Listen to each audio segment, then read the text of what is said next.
काही दिवसांपूर्वीच ठाकरे बंधू एकत्र आले। तब्बल 20 वर्षांनंतर राज आणि उद्धव ठाकरे एकत्र आले। मात्र त्या पाठोपाठ आता रायगडमध्ये तटकरे कुटुंबीयही एकत्र आल्याचं पाहायला मिळालं। सुनील तटकरेंच्या वाढदिवसानिमित्त तटकरे कुटुंबियांचं मनोमिलन झालंय।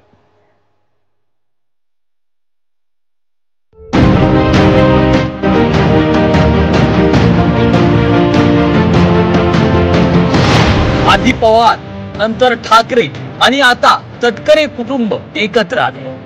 राष्ट्रवादी काँग्रेसच्या फुटीनंतर निर्माण झालेला दुरावा संपवून पवार कुटुंब अनेकदा एकत्र आले।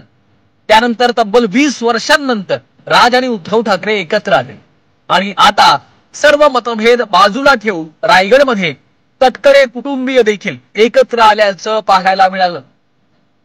राजकारणात गेल्या 12 वर्षांपासून तटकरे कुटुंबियांमध्ये निर्माण झालेला दुरावा अखेर दूर झालाय। राष्ट्रवादी काँग्रेसचे प्रदेशाध्यक्ष खासदार सुनील तटकरेंच्या वाढदिवसानिमित्त तटकरे कुटुंब एकत्र पाहायला मिळालं।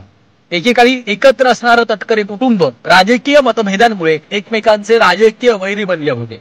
माजी आमदार आणि सुनील तटकरेंचे मोठे बंधू अनिल तटकरे यांनी आपली वेगळी चूल मांडली, तर माजी आमदार आणि पुतणे अवधूत तटकरे यांनी शिवसेना आणि नंतर भाजपमध्ये पक्षप्रवेश केल्याने ही दरी अधिकच वाढली होती। या 12 वर्षाच्या काळात दोन्ही कुटुंबांचा संपर्क पूर्णपणे तुटला होता। मात्र सुनील तटकरे यांच्या 70व्या वाढदिवसानिमित्तानं हे सर्व कुटुंबीय एकत्र आले। त्यामुळे तटकरे कुटुंबात आनंदाचं वातावरण निर्माण झालं होतं। मंत्री आदित्य तटकरे, माजी आमदार अनिकेत तटकरे यांनी देखील कुटुंबियांचं स्वागत केलं आणि मग रंगली ती आनंदाची मैफिल।